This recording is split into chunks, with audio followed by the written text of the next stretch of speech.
Hello, my name is Kabir Haider and my UB number is 240385551, and the topic I will discuss today is connecting concepts, bridging gap between capacity development and HRM. So first of all, I will talk about capacity development.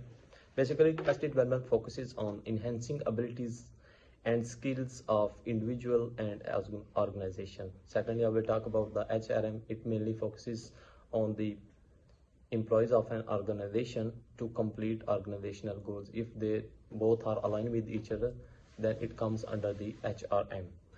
So if I talk about the introduction, HRM mainly focuses on increasing employees' skills and knowledge and abilities as well. The more knowledge, the more skills, and the more data an employees have, he can participate better in the organization, and it will also increase his performance in the organization. Secondly, HRM plays an important role in growth of organization and employees. So it is beneficial for both organization and employees as well. Organizations can get more turnover and employees can get better career opportunities and growth as well. So thirdly, HRD theories like social learning have great influence on workplace. Fourthly, HRD supports staff participation. Like if staff, like employees of an organization, participate in organizations, and they can give their opinions and suggestions, so it will help the HRM to build strong and strategical planning, and this will work for the betterment of the organization. Thirdly, there are some concepts in which they try to give the more skills and knowledge to the employees of an organization. They provide some programs so that the employees of an organization can learn through those programs and implement in their work life. So while doing this, they may face some issues, and these issues are difficulties in bringing motivation. So it is hard to motivate the employees of an organization because some of them do not want to motivate, and some of them even do not want to much curious about their job, and they are non-serious as well, and they do not want their betterment and organization betterment. Basically their interest is different from the organizational interest. So this thing would be an issue for the organization. And second point is insufficient assistance for organizational transformation and growth of skills. And the third issue is it is challenging to explicitly classify capacity. And fourth point is issues with organization and capability comparison and measurement. And the fifth point is disparity in grading system used by various organizations. Like some organizations do favoritism and promote their if they like someone, they promote that particular individual or employee, and they ignore the other one. So this thing create a conflict among the employees, and this is a challenge in HRM. And now I would like to call the next individual to continue the presentation.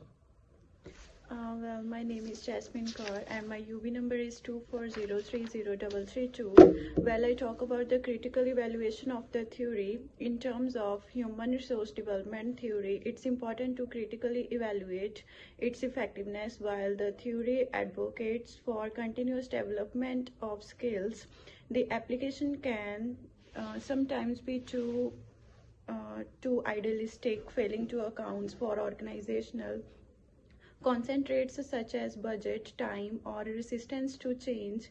However, human resource development theory remains significant because it highlights the importance of structured learning and development programs that lead to skill development and knowledge transfer. My second point is practical significance in workplace learning and development. When it comes to workplace learning and development, human resource development theory plays a role in practical application. For example, Companies implement training programs, mentorship, and continuous learning initiatives to develop employees' capabilities. It helps the individuals to improve their job performance, prepare them for their future, and increase overall job satisfaction. And the third point is application of human resource development theory in performance management. Let's move on to the performance management. Human resource development theory has a strong role here. By using human resource development principles, organization can design performance management system that not only assesses employees' current skills but also identify development needs. Saurav, my UB number is 2403535, and let's talk about the roles of human resource development theory in organization culture and employee management. Human resource development basically improves the knowledge and the ability of employee through the variety of organized human resource activity.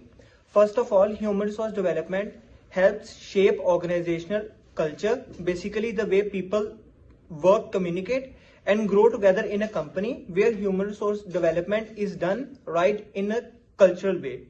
So it basically helps in learning, in encouragement, and leaders are also trained to support their teams as well. And if I talk about human resource development and employee engagement, they'll basically help you to engage the feeling when your ability to enjoy your job and connects to your company. Human resource development makes sure that people feel valued, like career development opportunity and training that makes work easier and more fun. At the end of the day, human resource development isn't just about training. It's also about creating a workplace where it's more fun and where actually work is being done. And if I talk about the challenges and the implementation that has to be faced by human resource development theory, first and foremost is we basically do not get much support from the bosses. It's quite simple that if we'll get no support from the bosses, it will be very tough for employees to get into these human resource development programs. And if the leader of the company is not that much motivated and not fully, backing up you to appreciate your activities and polishing your skills, so it will be tough for you guys to improve your skills. And if employees are not into it, it will be one of the most important problem, because if employees are not motivated and if they think it's quite boring, and if they will eventually feel they will not be participating and not interested in the activity, then what is the point of doing these human resource development programs? If employees are not learning from the training, it will be a whole bunch waste of time, waste of activity, waste of money, and waste of useful resources. And the last and the most important is money problem. See, there are some good companies that actually provides human resource development programs, and they have good intention to do that, but they have some condition of financial, but so they are not able to do that at the level they wanted to. So good human resource development program needs a budget for the things like training and workshop and material. And sometimes what happens is company doesn't have enough money to support the program. And if I talk about comparison of human resource development and capacity development is all about improving the overall ability of individual, team, organization, and even the entire community to perform better. Human resource development focuses specifically on employee growth within the company and organization itself. For example, capacity development might involve the teaching of whole team or community how to handle a new technology and improve their program. And human resource development would focus on giving individual and employee specific training so they can adjust in their career and uplift themselves. Both capacity development and human resource development are about improving people ability, but the difference is basically the scope, focus, and approach. Capacity development is more about improving the big picture and system as a whole. So I would like her to continue.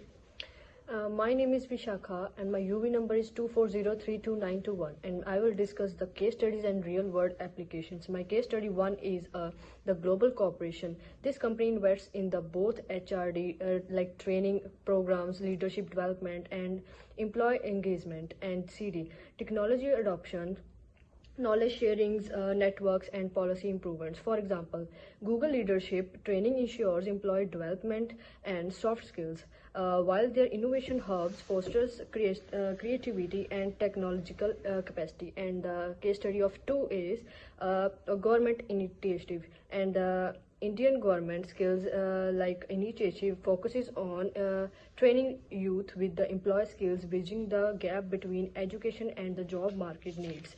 And the initiative strengthens HRD, individual skills development, and the institutional performances, policy workforces, and collaboration with the individuals. And my case studies of 3 is an NGO improving local communities. Organizations like the Bills and the Gate Foundation invest in the healthcare workforce training in HRD and improving healthcare infrastructure, and for example training local health workers while also enhancing hospital infrastructure ensure long-term impact. And the team collaboration in the analyzing of the theory, interdisciplinary approach, experts from HR, economics, education, and the technology work together to develop strategies, and workshops and training sessions, and feedback and knowledge sharing. Employees and manager exchange insights, bridging theoretical knowledge with the practical approach. And for example, HR managers can collaborate with the IT experts to unskill employee while also developing digital infrastructure, ensuring both HRD and CD programs simultaneously. And my conclusion is the gap between capacity development and the human resource development exists because many organizations focus on individual skills enhancement in HRD without strengthening institutional capacity. And for sustainability progress, HRD must align with the broader capacity building efforts in the organization, government, and communities. Investment in technology skills and the systematic improvements in the equally crucial as apply training, and organization can unlock their workforce full potentially by merging these two disciplines. The forces of communicative edge in the today's fast-paced business landscapes. Thank you.